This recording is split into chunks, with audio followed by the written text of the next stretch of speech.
And the first of 4 we've got coming your way today and tonight. Next up will be the Minneapolis Regional, with Minnesota taking on Florida State.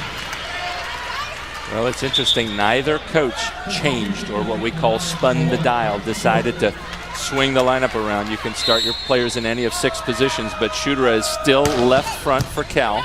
She's been pretty effective this year. She gets the first set there and takes what she's been given by the block. Her tendency is very sharp cross court. Most teams do better when they take a little more of that away, but we could see it right from this angle. She hit right inside the block of Fatima Balza. And that's Chudra at 6'4", going up against the 6'5" blocker in Blair Brown. And that time she was able to hit around it. They go back out to her. Tries to go over the top of it this time. Darcy Dorton, who hit negative in that opening set, takes a swing. Murray out of the back. Did she get the touch? Yes, she did. Point Cal. And again, that's what Cal calls a white. A little off-center with both Chudra and, in this case, number 4, Tara Murray, attacking that from the back row position that they play. A little bit of sloppy passing continuing here for Penn State early in this second set. From the O'Connell Center in Gainesville, it's the regional final. The 9-seed Cal, the overall number 1 seed. Penn State Nittany Lions. Cal, their 13th time in the tournament, looking to get back to the semis for the 2nd time in 3 years. And for the Nittany Lions, the 2-time defending NCAA champs, riding that 99-match winning streak into today's showdown. Penn State took the opener 25-18. But in that opener, we saw a number of misconnections, and we just saw one play ago between Glass, the setter, and Blair Brown, number 9, the tallest player for Penn State. Comes right back to her and gets her back on track. Smart choice by Glass, but that has not been the cleanest of Penn State play so far today. Chudra able to get around the block again for the kill. Hana now with 6 in the match. You wouldn't think fatigue would factor in, Karch, even though they are playing on back-to-back days. Neither of these teams needed more than a half an hour or an hour and a half yesterday to win their matches, both of them sweeps. And it would be a very different story, I think, if they'd gone 5 sets. Brown will set outside to Dorton, tried to go cross court. Cathan was there. They struggle with the pass. Free ball, Penn State. Glass, quick. Wilson slams it. And you can see Alicia Glass taking the ball a little low in front of her face and having a little trouble that way, setting her middle hitter, Ariel Wilson, a little low. Hitters want to try to attack at the top of their arm swing. Another ace for Penn State as they continue to roll. That's 5 now. A couple for Brown and 3 for Dorico. Chudra through the block off the hands of Ari Wilson. If you're a middle blocker, you don't like the prospect of blocking Chudra, but you also like it because you're going to get so many opportunities. She hits cross court so often. That's right toward middle blockers' hands, but it's going to come hard. She is Cal's career kills leader as Wilson strikes back. Point Penn State. Chudra is now just 5 kills away from 2,000 in her career. Both of her parents were big volleyball players back in Europe. Again, Penn State serves to her, so she's forced to pass. Murray tried to cut it around the block wide, point Penn State. And that's something that Murray has been struggling with during the course of this season.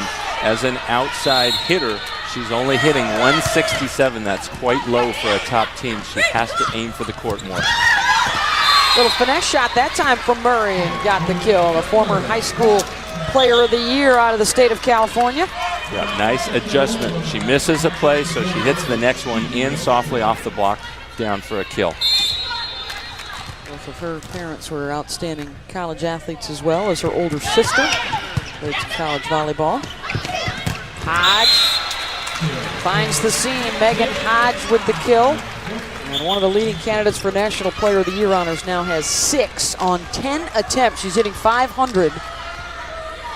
And you said it, she hit the seam. She loves to hit the seam between the right back player and the middle back player, what we call the 1-6 seam.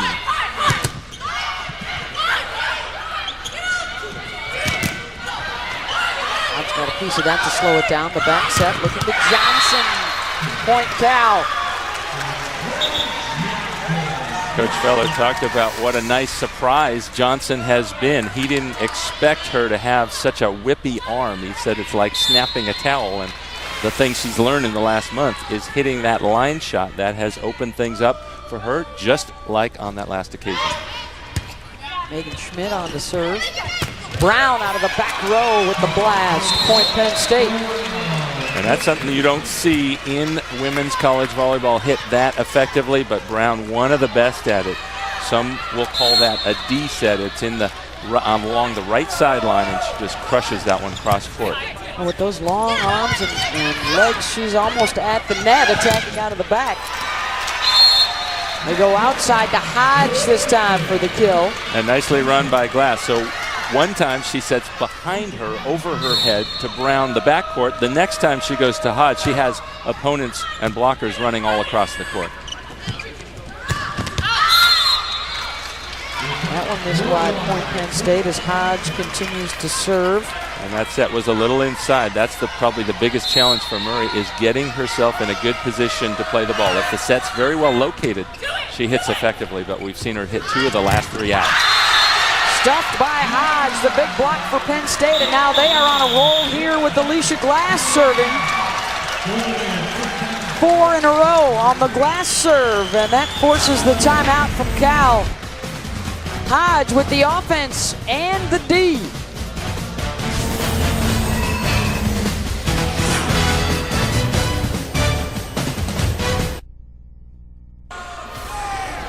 Back here in Gainesville, the NCAA Volleyball Region Final. And Cal trying to scramble back. They're down a set to Penn State. When we talk about hitting percentage, here is how we come to that number, Coach. That's a great indication of how effective Megan Hodge has been. You take her 7 kills, subtract the 1, so it's a 6 divided by 11, over 50%, 545. Remember, it's very equivalent to baseball. If a hitter, or in softball, if a hitter's hitting 300 plus, they're doing a great job. Megan Hodge and Chudra on the outside, if they're hitting over 300, that's very effective. And another block by Hodge. It's a tough choice for Cal because you have Blair Brown, 6'5", blocking on one side of the net, on one sideline, and then Megan Hodge on the other. It's a really tough choice for Carly Lloyd. Pick your poison.